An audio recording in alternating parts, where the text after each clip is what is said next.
ya, harus bersabar. Wa tawassau bis sabri. Itu yang bagus. Saling ingatkan, ya. Yang diingatkan harus berterima kasih sama yang mengingatkan.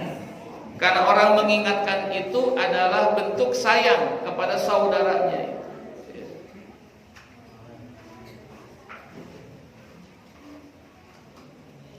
Ma farraqa baina ahwaikum. Ya. Kalian itu bersaudara dalam dinullah, dalam agama Allah Ta'ala. Ma farraqa baina ahwaikum. Kenapa terpisah-pisah di antara keinginan kalian?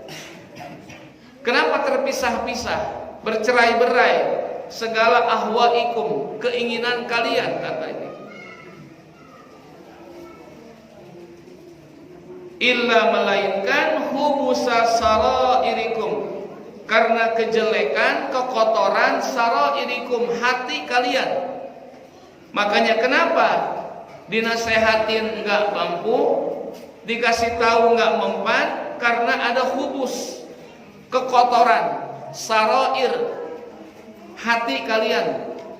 Makanya orang-orang yang tidak menerima nasihat, tidak menerima masukan, bukan tidak tahu, dia tahu ucapan itu baik, dia tahu nasihat itu bermanfaat, tapi kenapa enggak mampu dia terima? Karena ada hubus. Maka kalau ke kamar mandi doanya Allahumma inni a'udzubika minal hubus, kotoran hati. Karena orang yang punya penyakit hati susah dinasehatin, susah masuk itu. Bukan dia nggak tahu manfaatnya nasihat, dia tahu manfaatnya itu nasihat, bermanfaat dia tahu. Cuman ada kekotoran di dalam hatinya. Abu Lahab bukan tidak tahu nasihat Nabi betul, tahu. Abu Lahab bukan tidak paham nasihat Nabi itu benar, tahu. Tapi kenapa kebenaran nasihat tidak diterima? Faktornya karena ada hubus, ada kekotoran, kebencian di dalam hatinya. Makanya kalau orang sudah benci kepada seseorang, nasihatnya nggak akan masuk, karena yang dia lihat bukan nasihat, tapi orang tersebut.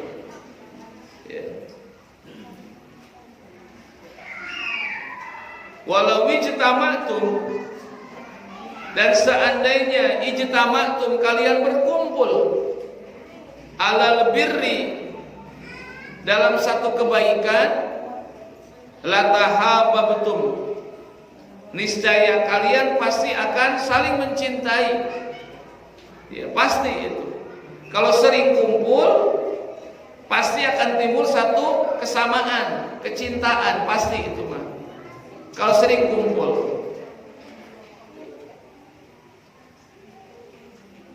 Seandainya kalian mau berkumpul, makanya kalau kita berkumpul, Allah menginginkan kepada hamba-hambanya untuk kumpul.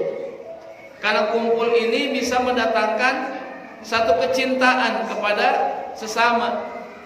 Allah menginginkan kumpul kita setahun sekali aja. Allah ingin lihat kekompakan umat Islam. Di mana? Di ibadah haji.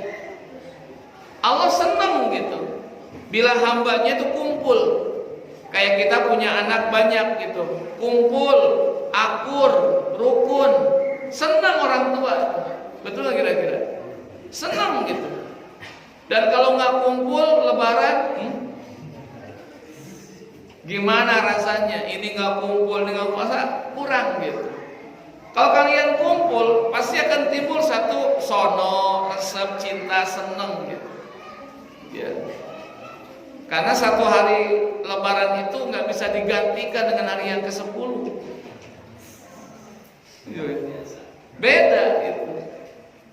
Karena kumpulnya beda gitu. Allah juga senang bila hambanya kumpul, satu visi, satu misi gitu ya, satu keinginan dalam ibadah haji, senang Allah juga.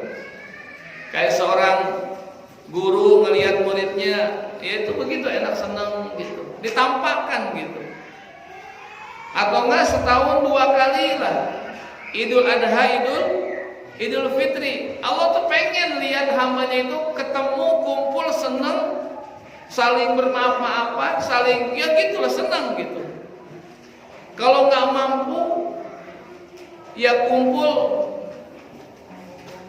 seminggu sekali lah, Jumatan gitu, senang gitu, timbul gimana beda gitu. Bahkan pengen juga lebih erat lagi kumpul sehari 5 kali di masjid dalam berjamaah. Itu Allah senang kumpul itu, hamba-hambanya dalam kecintaan kepada Allah Subhanahu wa ta'ala. Seandainya kalian bertemu, berkumpul dalam kebaikan, pasti akan timbul saling mencintai. Malakum tanasahuna, kenapa tidak kalian saling menasehati di dalam urusan dunia, wala tanasahuna fi amril akhirah, dan kenapa tidak saling menasehati dalam urusan akhirat. Kalau ketemu gitu ya, nasehati urusan dunianya gimana ya, nasehati dalam urusan akhiratnya, saling menasehati itu bagus gitu. Dan itu adalah ibadah. Salah satu ibadah adalah saling menasehati, saling mengingatkan gitu. Ya. Kalau saling mengingatkan itu bentuk kepedulian. Makanya kalau kita istighfar, bentuk kepedulian kita dalam istighfarnya sendiri. Jangan astagfirullahalazim doang. Kasih orang tua, kasih saudara kita, kasih muslimin muslimat istighfarnya itu. Karena butuh perhatian, kecintaan. Astagfirullahalazim li wali walidayya, itu kan. Wali ashabil hukuk. Ashabil hukuk siapa? Anak dan istri itu, dan orang-orang yang ada dalam lingkungan kita. Wali ashabil hukuk il wajibati alayya, wali masyaihina, istighfar buat guru-guru kita, wali ikhwanina, saudara kita, wali jami'il muslimin. Itu jadi Allah senang bila saudaranya itu memohonkan maaf buat kepada Allah, buat saudaranya, buat kedua orang tuanya, buat ashabil hukuknya, anak dan istrinya itu ashabil hukuk namanya, buat guru-gurunya, buat ikhwan saudara-saudaranya, buat muslimin muslimat, itu bagus. Kalau kita berdoa demikian, itu bentuk satu kepedulian kita buat saudara kita, dan Allah senang. Geningan saling mendoakan begitu. Kalau kita punya anak banyak nih, punya saudara banyak, silih mendoakan, silih rangkulan. Orang tua lihat, senang banget itu. Allah juga demikian. Makanya harus saling mengingatkan urusan dunia, jangan sampai melalaikan ibadah sholat. Ya, saling mengingatkan sholat belum? Udah, begitu. Udah zakat belum? Saling mengingatkan. Takut lupa.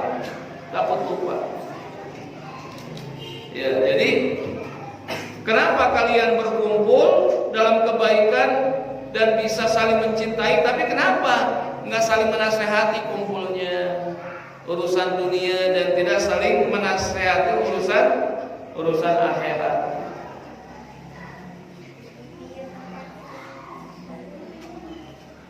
Wala yamliku ahaduhum an-nasihata liman yuhibbuhu wa nihi ala amri akhiratihi ma haza illa min qillatil iman. Wala yamliku, dan tidak akan bisa memiliki atau menguasai, ahadukum, salah seorang di antara kalian, an-nasihata, akan nasihat, liman yuhibbuh, kepada orang yang dicintainya, wa yu'nihi, dan menolong kepadanya, ala amri akhiratihi, atas perkara akhiratnya, mahaza, tidaklah ini melainkan min qillatil iman, dari sedikitnya iman, bi qulubikum, di dalam hati kalian. Jadi gini, kenapa nggak bisa nasehatin? Bodoh amat. Padahal kepada orang yang dicintainya. Dan juga kenapa nggak bisa menolong? Yukni ala amril akhirah. Nggak mampu, nggak bisa menguasai akan nasihat, kecuali orang tersebut qillatil iman, imannya kecil. Makanya kalau kita pengen tahu iman kita gede atau enggak, liatin nasihatin orang enak enggak.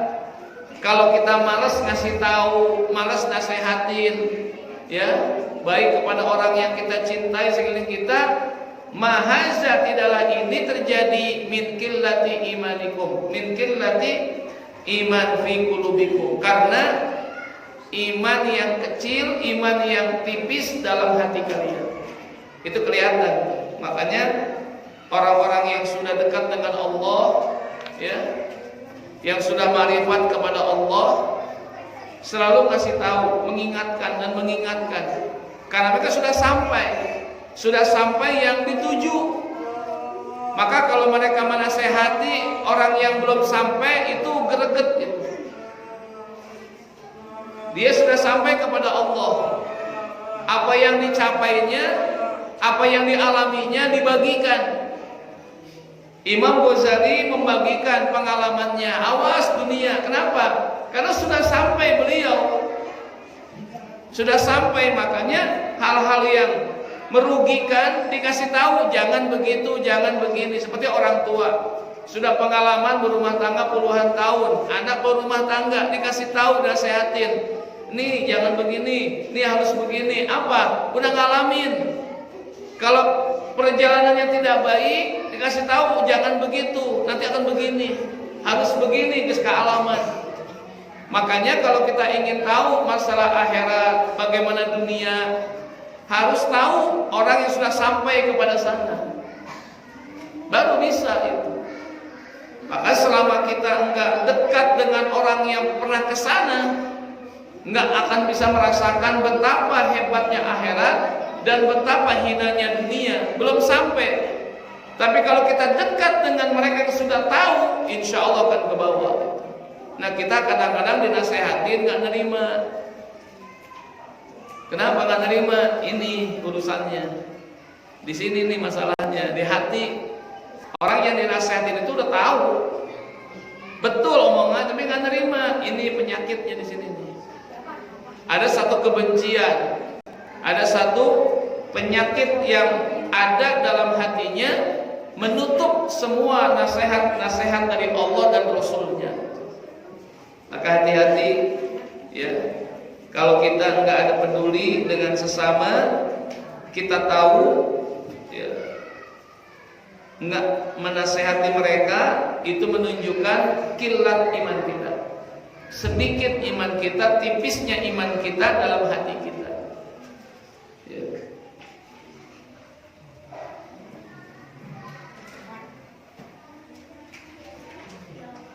Lau kuntum tuqinuna bi khairil akhirati,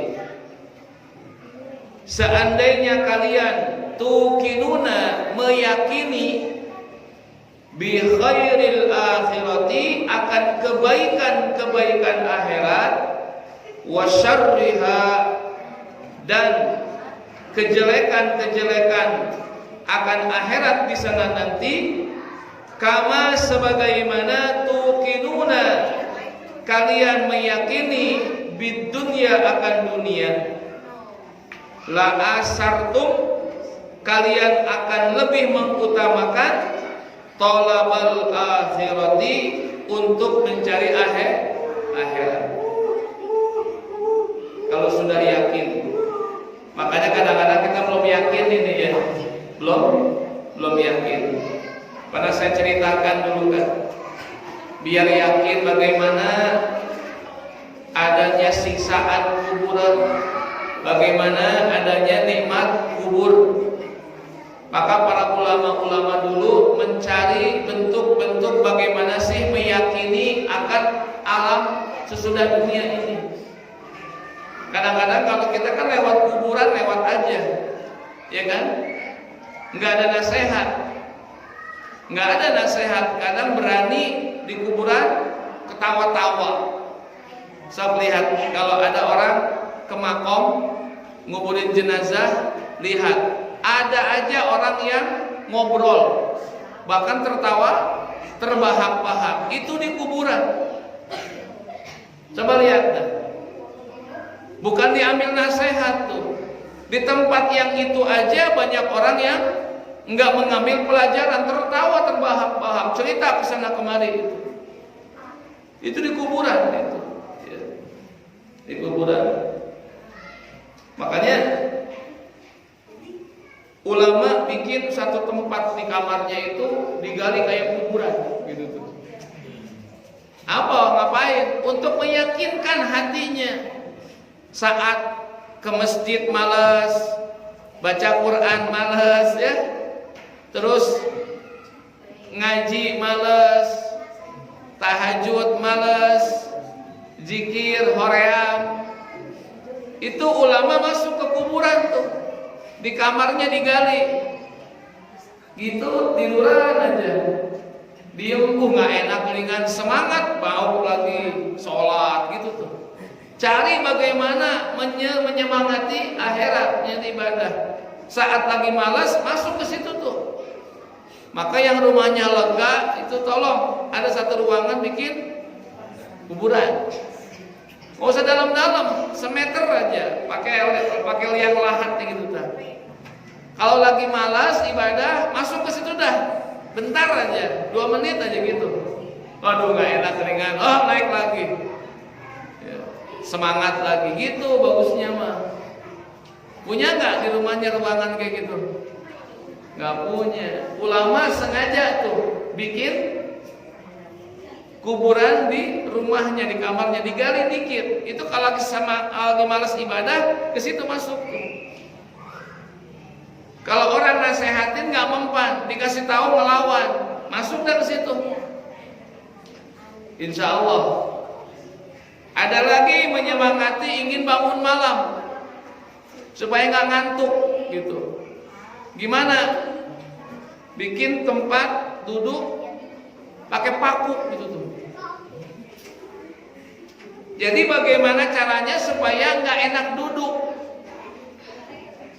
Kita mah enak supaya enak duduk biar empuk ngajinya. Jadi ngenah gitu. Ini Syekh Abdul Qadir Jailani begitu.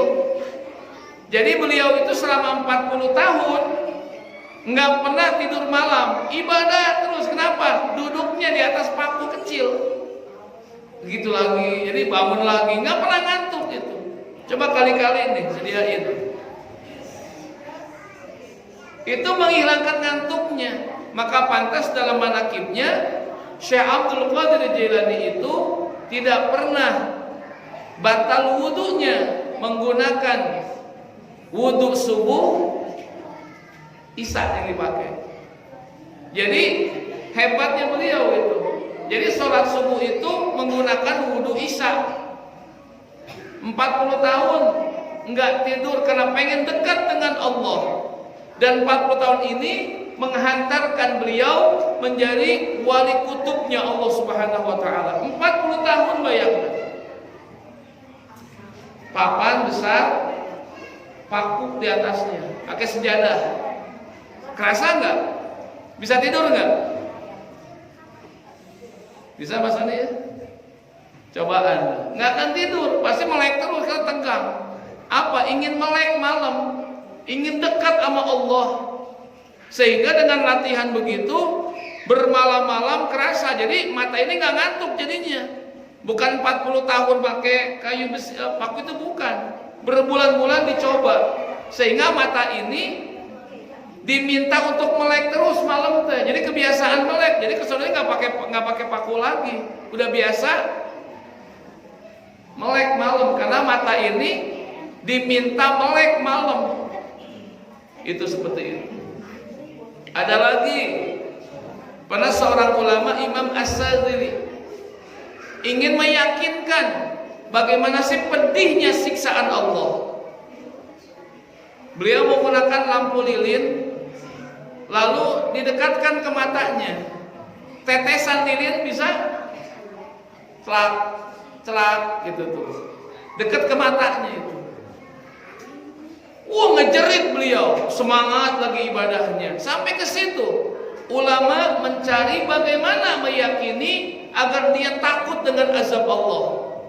Ada lagi sebagian Al-Imam Qurtubi, kalau dia lagi ada sedikit malas ibadah, lampu apa tuh, cempor dulu ya, itu tangannya dibakar di atas lampu itu, api itu, sampai panas, sampai merah, menjerit, sakit, semangat ibadahnya.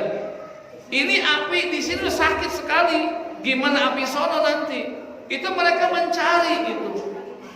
Sampai ke situ, ingin meyakini sehingga ketika malas ibadah tangannya kena lilin gitu kan. Panas itu langsung bergegas ibadah. Api ini aja udah sakit sekali, apalagi apa nanti. Jadi mereka banyak tersadarkan dengan nasihat sendiri itu. Makanya kalau orang sudah nasehatin, berarti sudah parah nih orang.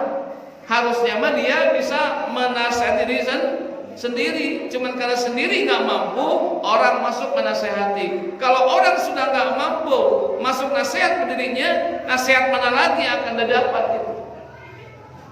Seharusnya dengan diri sendiri baru sadar. Tapi kalau nggak sadar dengan orang lain nggak masuk juga. Dari mana lagi nasihat yang akan didapat? Kalau orang sudah nggak nerima, diterima nasihatnya. Sampai ke situ. Kalau sudah meyakini akan kebaikan akhirat dan bagaimana syarriha, kejelekan akhirat, sebagaimana kalian meyakini akan dunia, pastilah asartum tolabal akhirah. Kalian akan lebih mengutamakan mencari akhirat. Li'annaha, karena akhirat itu amlaku, lebih menguasai, li'umurikum, akan urusan-urusan kalian.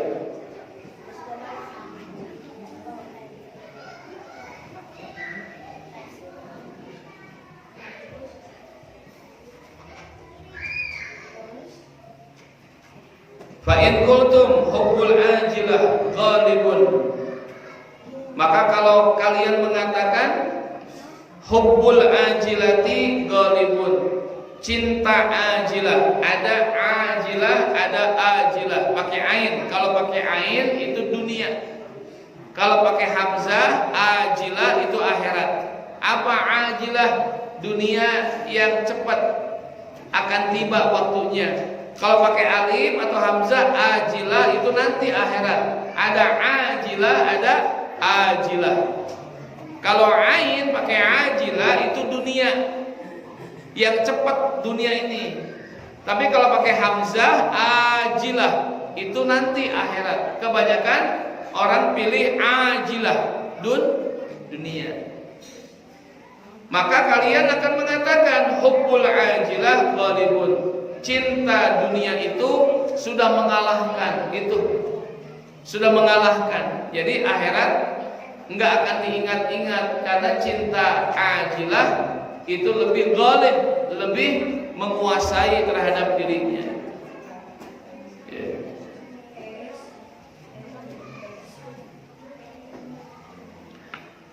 Fa inna narakum, maka sesungguhnya kami narakum, melihat kalian, tada'una, meninggalkan ajilah, meninggalkan ajil, minad dunya, dari urusan dunia.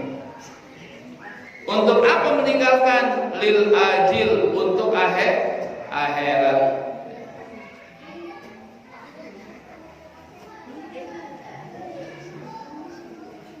Takidduna anfusukum bil masyaqqah, maka akan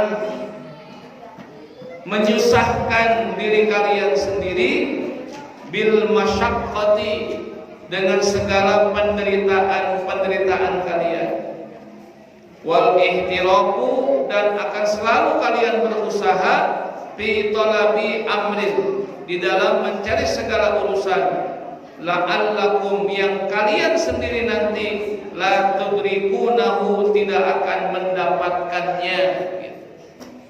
Banyak yang meninggalkan dunia akhirat demi dunia, dengan segala susah payahnya dia dapatkan, dia usahakan, tetapi la tudrikunahu, dia tidak mencapainya, dia tidak meraih dan mendapatkannya. Makanya susah mencari kebahagiaan dunia, nggak ada, susah. Nggak ada bahagia, yang ada hasanah. Rabbana atina fid dunya hasanah. Jadi hasanah kebaikan. Ya, kebaikan-kebaikan aja. Nggak ada kebahagiaan. Jadi kalau di dunia jangan pengen bahagia, nggak ada yang bahagia. Kalau toh ada, dikasih kebaikan oleh Allah Ta'ala.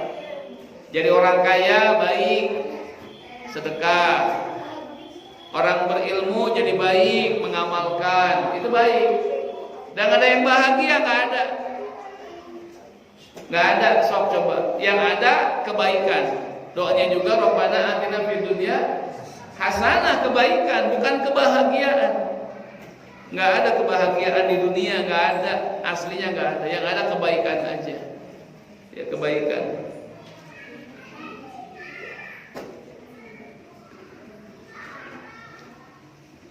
Kalau ada orang yang bahagia, itu dibahagiakan. Wajahnya mah ketawa-tawa, padahal hatena merana itu teh. Kenapa bisa begitu? Aya mah dibahagiakeun we gitu teh. Hatena mah ceurik eta teh gitu. Enggak ada suami istri yang mesra, enggak ada. Nanti di surga mesra mah. Yang ada dimesra-mesrakan. Betul enggak? Lagi berantem datang mertua, kan sikan akur.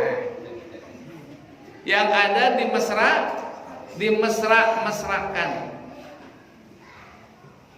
Nggak ada yang akur, yang ada diakur-akurkan. Sok coba, betul ya?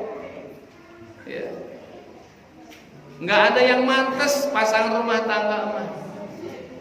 Yang ada dipantes-pantesin, betul nggak?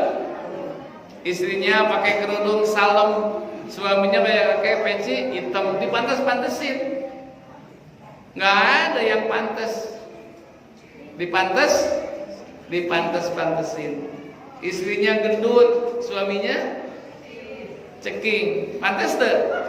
Ente, yang ada dipantes-pantesin. Benar, so, coba. Ketemu undangan di gedung, jalannya bareng, mesra? Enggak. Tadi di parkiran berantem. Yang ada di mesrain karena berhadapan dengan yang punya hajat. Udah selesai makan di parkiran, berantem lagi itu. Nggak ada, sok coba. Makanya mesra itu diciptakan, ya. Mesra itu diciptakan, harus dibuat itu. Makanya nggak ada yang cocok, nggak ada. Yang ada dicocok-cocokkan, gitu. Makanya kalau ada perempuan itu putih, suaminya hitam, cocok nggak? Nggak cocok, ngan dicocok-cocokkan saja. Itu. Atau sebaliknya, suaminya putih, istrinya hitam, cocok nggak? Enggak, tapi dicocok-cocokin aja deh. Mudah-mudahan anaknya belang putih. Padahal putih dengan hitam itu sama. Kenapa hitam kok jadi sesuatu yang aib? Enggak. Seakan-akan putih itu oh bagus, hitam itu jelek. Enggak begitu. Itu bahasa manusia saja. Padahal mau hitam mau putih, kedua-duanya baik di hadapan Allah. Nah kitanya aja nggak beda-bedain. Jangan hitam atuh bahasanya, kurang putih gitu. Jadi agak sedikit sopan.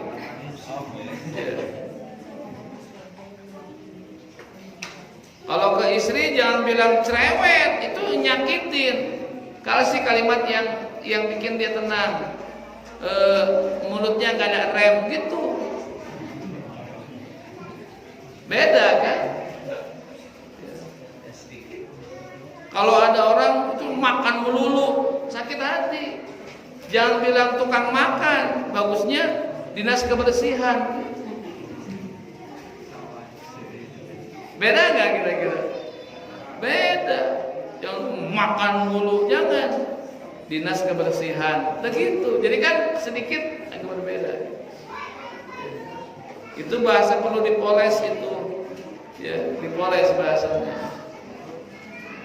Ngaji tidur melulu, gitu kan. Sakit hati enggak? Sakit hati jangan. Tuh, itikafnya kelamaan gitu bagusnya.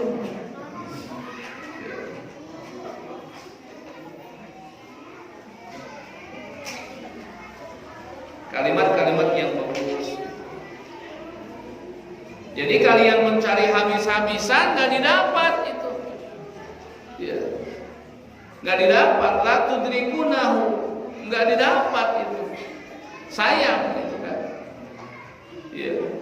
Numpuk-numpuk harta, numpuk-numpuk kekayaan, meninggal besoknya, nggak didapat tuh. Dia yang ngumpulin, orang lain yang make nanti itu. Ya Bu ya, Bu. Iya, beli perhiasan banyak itu, digelang banyak, cincin banyak, anting banyak. Punya duit beli itu semuanya dibeliin perhiasan. Meninggal. Nanti dipakai kawin sama suaminya itu. Hanas kumpul-kumpul, perhiasannya banyak di mana-mana, nggak dipakai, la tudrikuna, nggak dicapai. Disimpan di lemari, meninggal kan? Dipakai apa itu? Dipakai sama suami haram. Ya harus ke istri, ya nikah dipakai tuh punya ibu tuh. Betul nggak? Nah, sedekahin. Ditumpuk-tumpuk belum jadi harta buat akhirat. Dipakai kawin, mas kawin sama suaminya buat perempuan yang lain. Hanas ibu numpuk-numpuk banyak, sekian gram ada. Sayang gitu. Jadi jangan numpuk-numpuk gitu, berarti nggak didapat. Rumah banyak di mana-mana, tapi nggak ditidurin juga. Ya sayang gitu. Harta di mana-mana, tapi nggak dipakai juga. Seneng, cuma numpuk-numpuk doang. Gitu. Ya. Punya duit gitunya, lihat di ATM sekian, udah tiduran seneng gitu doang, ngitung-ngitung doang. Oh masih ada duit, dibuka lagi ada, dihitung lagi atu-atu itu teh, baru tidur, reg-reg ayah wungkul. Jadi sebatas apa? Senang ngitung, senang numpuk-numpuk, tapi nggak senang sedekah, nggak senang zakat. Fabisal kaum antum, maka sejelek-jeleknya kaum kalian katanya. Ya, capek, payah, susah, usaha cari urusan kita, tapi nggak didapat apa-apa, hanya capek saja. Fabisal kaum antum, sejelek-jeleknya kaum kalian. Ma haqqaqtum imanakum, tidak memastikan iman kalian. Mimma ya'rifu bihil imanul balik, dengan sesuatu yang menjadikan makrifat iman yang sampai balik, yang sampai kuat itu, ya, fikum pada diri kalian. Makanya kalau orang mencari dunia lupa akhirat, itu sejelek-jeleknya kaum gitu. Karena tidak bisa haqqaqtum imanakum, tidak bisa memastikan iman kalian. Bima ya'riful imanul balik, atas ma'rifatnya iman yang kokoh dan kuat fikum pada kalian. Fa in kuntum bisyakin, bila kalian semua ragu-ragu, mimma ja'a bihi Muhammad sallallahu alaihi wasallam, ragu atas apa yang didatangkan oleh baginda Muhammad sallallahu alaihi wasallam, fa'tuna, datanglah kepada kami, linubayyina lakum, agar kami jelaskan kepada kalian, wa linuriyakum, dan kami perlihatkan kepada kalian, minan nur, dari cahaya, ma tatma'innu ilaihi qulubukum, yang menjadikan tenangnya hati kalian. Makanya orang-orang yang sudah dijelaskan dengan kitab Ihya Ulumuddin ya, atau kitab-kitab Imam Ghazali ya, maksudnya yuk datang kepada kami, akan kami jelaskan dan kami akan perlihatkan cahaya yang membuat tatma'innu, tenangnya qulubukum, hati kalian. Makanya banyak para ulama di kalangan santri manapun pesantren yang selalu membuka dan mempelajari kitab Ihya Ulumuddin. Itu kitab Imam Ghazali yang paling tebal, dan ini pun kitab Mukasyyafatul Qulub termasuk adalah karya Imam Ghazali yang merupakan saringan saduran dari kitab Ihya sebenarnya. Kalau kitab Ihya itu tebal, 4 jilid, belum nanti Ittihafus Salikinnya itu belasan jilid, itu nggak akan sampai umur kita itu. Ya makanya orang-orang ini ya harus membaca kitab Imam Ghazali, karena beliau itu intens, pemerhati urusan dunia. Awas, hati-hati dengan dunia, jangan terlena, awas akhirat, ingat itu. Ya. Bahkan Imam Ghazali pernah dikatakan sebagai ulama yang memundurkan kemajuan dunia. Sampai disebut begitu beliau. Padahal bukan memundurkan, mengingatkan agar orang jangan terlalu habis untuk dunia. Maka di zaman beliau itu banyak orang yang sibuk dengan urusan dunia, ramein masjid, ramein ibadah. Jadi urusan dunia itu banyak yang sepi. Maka Imam Ghazali pernah dicerca menjadi ulama yang tidak mau urusan dunia, kemunduran Islam dalam urusan dunia. Bukan itu sebenarnya.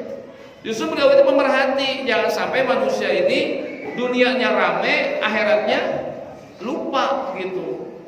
Bagi banyak orang yang salah menduga, seakan-akan beliau mengajarkan untuk benci dunia menuju akhirat. Bukan benci dunia, hati-hati dengan urusan dunia agar manusia tidak terlena. Makanya ayo datang kepada kami, akan kami jelaskan, akan perlihatkan akan satu cahaya yang membuat kalian tenang hati kalian dengan ini. Makanya baca kitab ini, diingatkan maksudnya gitu.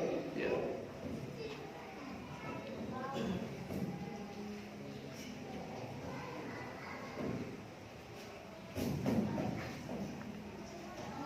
Allahu a'lam bishawab.